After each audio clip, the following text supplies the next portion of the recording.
Pria bernama Oh Daesu ini hidupnya berubah total ketika suatu hari ia diculik secara misterius tanpa penjelasan apapun. Tanpa tahu alasannya apa, ia dikurung sendirian di sebuah ruangan kecil selama 15 tahun penuh. Tidak ada jendela, tidak ada manusia lain, dan tidak ada akses ke dunia luar. Satu-satunya hiburan sekaligus sumber informasi hanyalah sebuah televisi. Lewat TV itulah Daesu mengetahui kenyataan pahit, istrinya dibunuh, dan yang lebih parahnya lagi, dirinya dituduh sebagai pelakunya. Terjebak, difitnah, dan tidak bisa berbuat apa-apa, Daesu sempat ingin mengakhiri hidupnya, tapi orang yang mengurungnya tidak membiarkannya mati. Hingga akhirnya, kemarahan dan keinginan balas dendam menjadi satu-satunya alasan Daesu untuk tetap hidup. Lalu setelah 15 tahun berlalu, Daesu dibebaskan begitu saja, tanpa penjelasan, tanpa jawaban. Ia diberi uang dan sebuah ponsel, seakan ada seseorang yang ingin terus mengendalikan hidupnya dari balik layar. Merasa sudah bebas, Daesu ini mulai menjalankan rencana balas dendamnya. Di sebuah kedai makanan, ia bertemu dengan seorang perempuan muda bernama Mido. Perempuan ini membantunya bertahan, memberinya tempat tinggal, makanan, hingga akhirnya hubungan mereka berkembang, keduanya saling jatuh cinta dan berakhir di atas ranjang.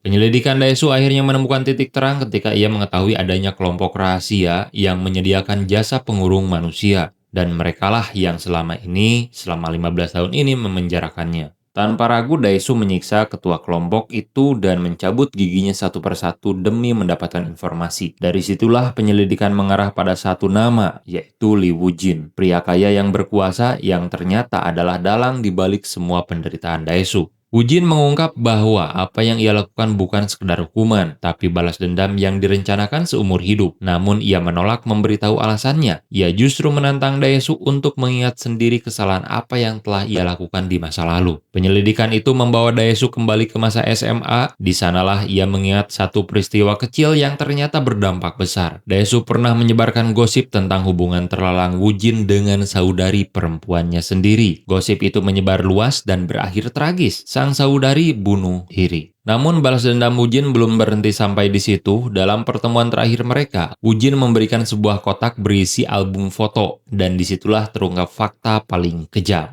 Mido adalah anak kandung Daesu sendiri. Jadi sejak awal mereka sengaja dipertemukan, dimanipulasi, dan dibuat saling jatuh cinta sebagai puncak balas dendam psikologis dari Wujin.